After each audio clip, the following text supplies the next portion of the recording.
Yes, a part of my business, for example, I have a project, for example, in supply chain that we're talking about, and I would like to improve my ERP, my old ERP, interconnecting with my CRM. So how can I manage this kind of two files or two different databases? So how can you manage this? And how can you use, with all the characteristics with blockchain, how can we improve the same database completely transparent and with the sorry? Yeah, well, no, you're absolutely right.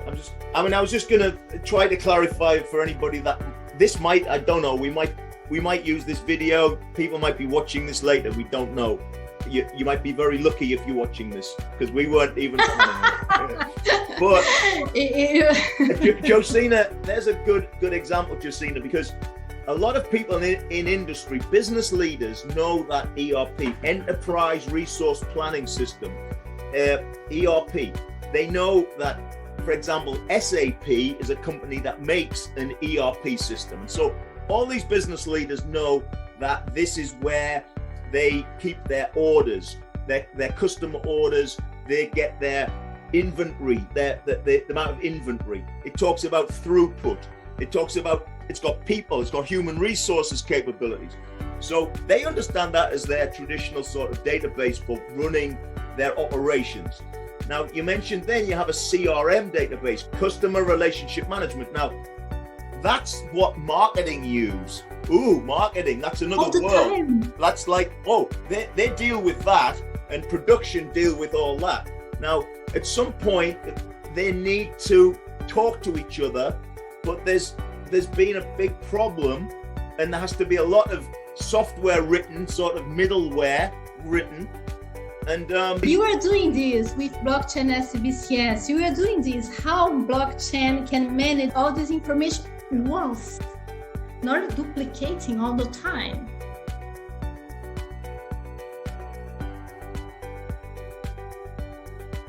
And it's partly because what you're doing. I mean, we talk about this in Lean Six Sigma.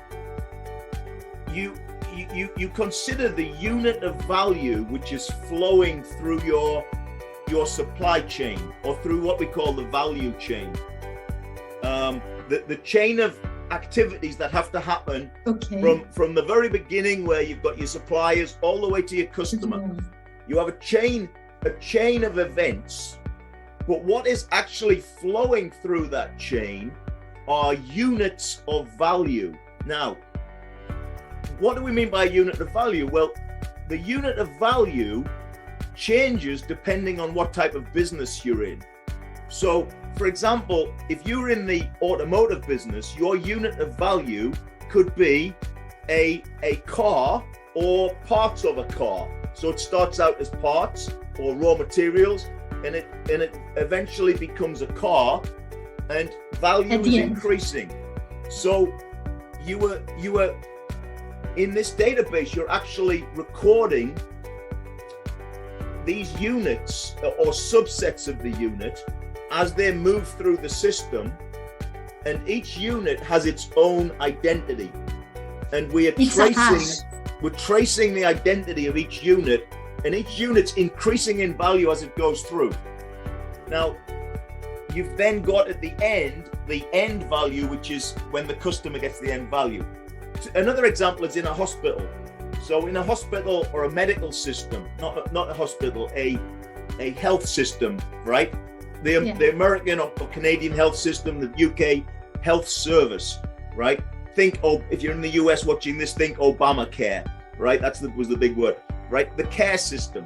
Well, what is the unit of value in that? Just how I'll let you think about that. If a child was born yesterday, the quantity of the information that I have, it's small. But for example, if it is a exactly. It just was born. You don't know anything about its blood type. But the information with years, we can improve And we can have as partners insurers, we can have private system, we can have. So what is the unit of value, would you say there, Josina?